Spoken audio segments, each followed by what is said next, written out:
नमस्कार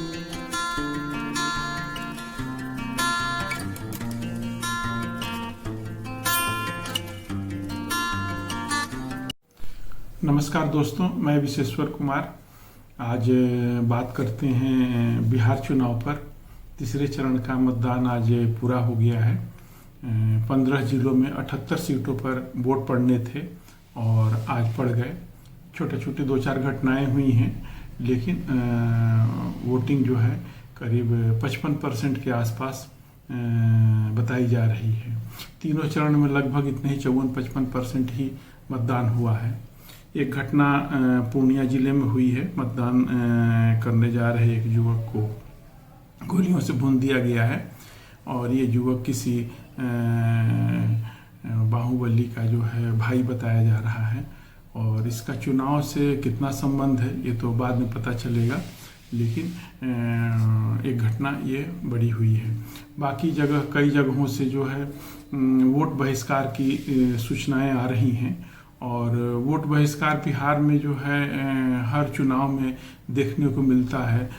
सड़क टूटी है तब भी लोग नाराज होकर वोट डालने नहीं जाते हैं, कहीं स्कूल को मांग को लेकर नहीं जाते हैं, कहीं जो है मैंने छोटे जो भी उनकी डिमांड होते हैं ये पूरा कराने के लिए जो है ये लोग इस तरह से होता है।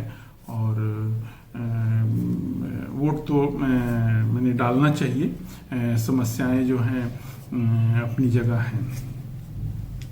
आज तीसरे चरण के मतदान के साथ ही पूरे बिहार में और राजनीतिक क्षेत्र हल्के में ये बात होने लगी है कि कौन दल जो है सत्ता में आएगा, कौन गठबंधन सत्ता में आएगा और अगला मुख्यमंत्री कौन होगा।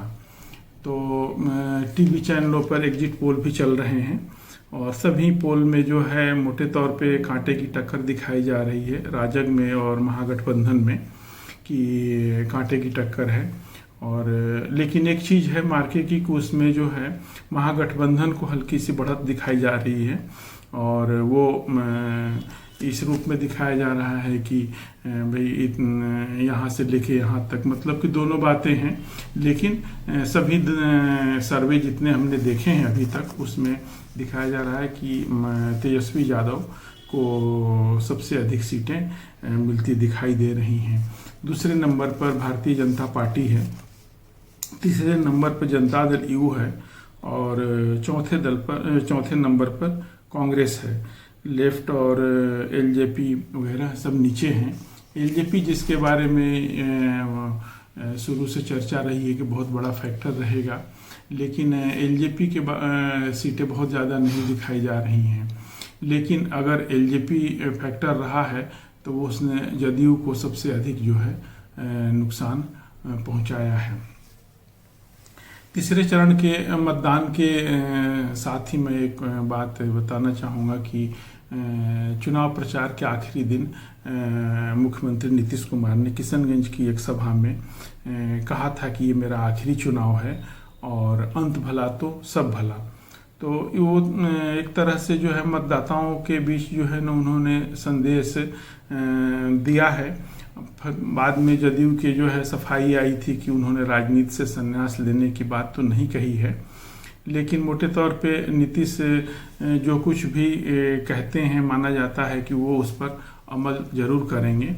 और 2005 में उन्होंने सड़क के मुद्दे पर चुनाव लड़ा था और उसके बाद सत्ता में आए तो सड़कें वहाँ की बनी।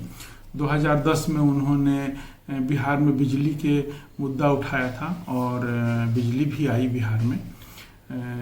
ये 2015 में उन्होंने शराबबंदी का भी जो है ना वादा किया था, शराबबंदी भी की। तो अब देखना है कि इस बार उन्होंने आखिरी है चुनाव कहा है, इसका क्या असर आने वाले समय इस पोलिंग पे और उस पर क्या असर पड़ता है। लेकिन ये कहा जाता है कि शराबबंदी से महिलाएं नीतीश के पक्ष में हैं और उनसे खुश हैं। लेकिन चुनाव सर्वे जो रिपोर्ट आ रहे हैं, जो एग्जिट पोल की रिपोर्ट आ रही है, उसमें महागठबंधन की सरकार बनती हुई दिखाई जा रही है। अभी 10 तारीख को परिणाम आने हैं, इसलिए इसे जो है ना परिणाम नहीं माना जाना चाहिए।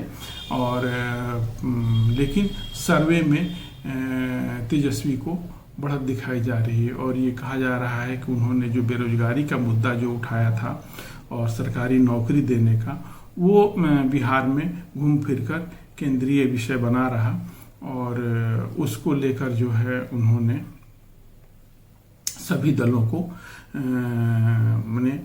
उसमें घेर लिया। और उसमें क्या नाम है इनका, तेजस्वी की जो सभाओं में युवा की जो भीड़ दिखी है वो भी जो है ना वो नौकरी और बेरोजगारी के ही सवाल पर उमड़ी है। नीतीश की सभाओं में विरोध प्रदर्शन और बाकी सब चीज़ें जो हुई हैं वो हो सकता है कि उनके 15 साल के कार्यकाल और एंटी इनकम्बेंसी के फैक्टर के चक्कर में हो, लेकिन अभी 10 तारीख तक हमें इंतज़ार करना चाहिए और देखना होगा कि 10 तारीख के बाद क्या स्थिति बनती है। अगर किसी भी दल को बहुमत नहीं आता है तब उसके बाद में भाजपा और बाकी दल जो है ना ज़रूर कुछ जोड़ तोड़ का भी उपाय करेंगे, क्योंकि जोड़ तोड़ में जो है बिहार का जो है कोई सानी नहीं है।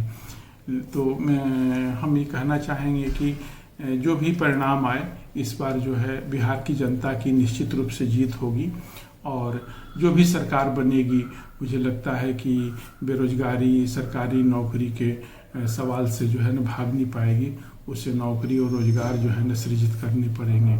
और अगर ऐसा होता है तो बिहार के ये हित में होगा और बिहार का सबसे अधिक भला होगा। हमारा वीडियो कैसा लगा आप बताइएगा, अगर अच्छा लगे तो सब्सक्राइब कीजिएगा। फिर मिलेंगे 10 तारीख के परिणाम पर मेरी भी नज़र रहेगी। नमस्कार।